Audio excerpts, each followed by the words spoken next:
So we're covering Chapter 21, which is a long chapter. It covers tons of toxins. I'm going to speak to you a little bit from my experience so I can kind of give you an idea of what you would use for every sort of toxin. So for example, I come from a military background and we had a lot of experience with nerve agent poisonings, right? So what I'm going to go over today with you is how you would treat a nerve agent poisoning inside of a patient assessment.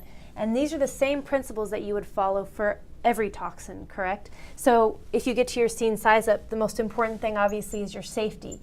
Anybody dealing with a toxin exposure is a danger in and of themselves, not to mention the toxin itself. So, is there gas in the air? Are there bottles open all around? Are there syringes on the ground? What do you see when you walk up to the scene that can help you identify quickly that it's a exposure to some agent that you're not aware of, right? So you need to make sure that you hit that several different ways, right? What you're looking, what you're smelling, what you're seeing, what you're hearing, what people are saying, those kinds of things.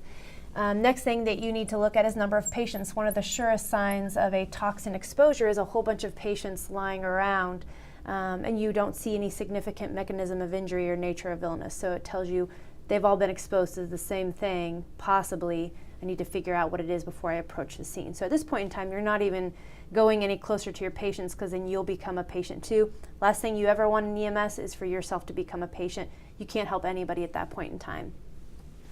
Obviously, we also call for any sort of backup. That can mean calling in hazmat if we are concerned that it's a toxin exposure that we can't deal with, calling police, calling fire, calling other ALS units to come help us treat the patients when they're decontaminated, that sort of thing. Now's the time to get them on the way. Obviously, in your scene size up, BSI is a huge part of it, so donning all of the important things that you need, whether that's a suit, gloves, goggles, mask, whatever, make sure you have that on you before you, make sure it's the proper stuff before you approach the scene. Once you've been decontaminated in your patient and you are good to be treated, one of the things you'll find with nerve agent poisoning is the acronym that we call SLUDGEM.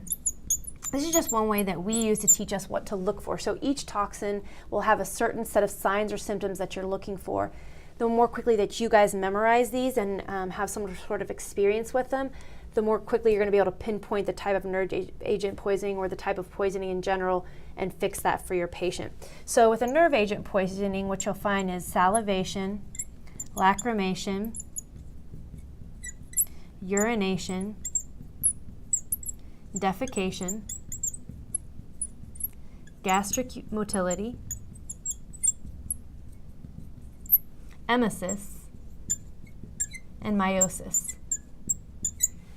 What is interesting about this set of symptoms is that it's all telling us that their parasympathetic nervous system is being bombarded, okay? So when we have that sort of bombardment, we rest and digest versus sympathetic nervous system, which is fight or flight, epinephrine, things that I know you guys have studied and heard of. But here you have the rest and digest sort of issues. When we rest and digest, we salivate, lacrimate, urinate, defecate, all those sorts of things. So hey, their parasympathetic nervous system is being exposed to something. So in my general impression, right off the bat, if I take those few seconds to look at my patient, I can say, hey, I know these signs and symptoms, what they're telling me. You'll see this with the organophosphate poisoning, for example, with a lot of farmers that are exposed to that sorts of things. And hey, I can fix this. This is a life threat. In my general impression, I always fix life threats right away. And how do I fix this? Well, you guys may or may not have heard of 2-PAM chloride. We don't talk about it a lot, but this is the way that you will treat this situation. Now, you may have to give yourself 2-PAM chloride. It's an injection into your thigh. It's an intramuscular injection.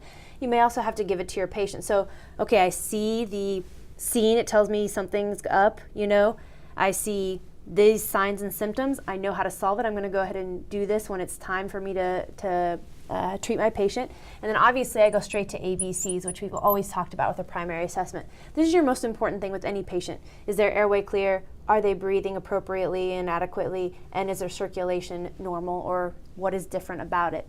So always, once you've treated your patient and got them to a good place, focus on those ABCs, okay? Once you have a chance to move on to your secondary assessment, because at this point you're already probably transporting your patient, this is going to be a great time for you to gather information that you may not know or may not see right away when you come up to your patient. So take a good amount of time to go over, do you see burns somewhere? Do you see burns in the mouth, on the skin? Do you hear lung sounds, crackles, ralls, things that tell you that the lungs have been exposed? Maybe the toxin was ingested and inhaled or something like that. So pay attention at this point in time. You can gather some information to pass on to the hospital. Now, while you're on the way to the hospital, you're obviously going to say, okay, is my patient stable or unstable?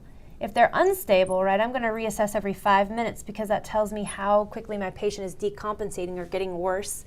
And if they're stable, I can reassess every 15 minutes, right? So obviously most patients exposed to some sort of toxin, you're going to be constantly reevaluating them. They'll probably be unstable. So you want to make sure you're getting a good set of vital signs, which are going to tell you what's going on inside your patient, things that you can't see from the outside, right? So a good set of vital signs every 5 minutes will tell you, is your patient getting worse over time or better, okay?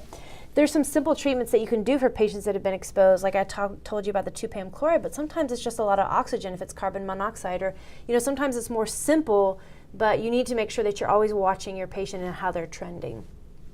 Obviously, the most important point here is I've got to get them to real help, right? I can help, save time on this patient, but eventually they need some sort of major medical treatment. So radio to the hospital at this point in time and telling them what's going on with your patient, what you suspect, what you've done, is going to be a huge time saver, because if they need to do things on their end, like prepare to decontaminate you and the patient, will expedite patient care if you let them know now. They can get things set up and all of that sort of stuff.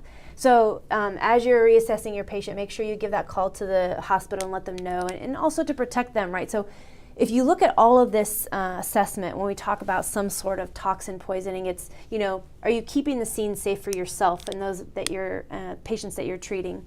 Are you identifying the symptoms quickly? Do you know what to do right away, okay? And that comes through memorizing and studying and knowing what to look for. Am I good at my secondary assessment so I can find out other things that I need to tell the hospital about, things that maybe the patient doesn't even know are happening to their body?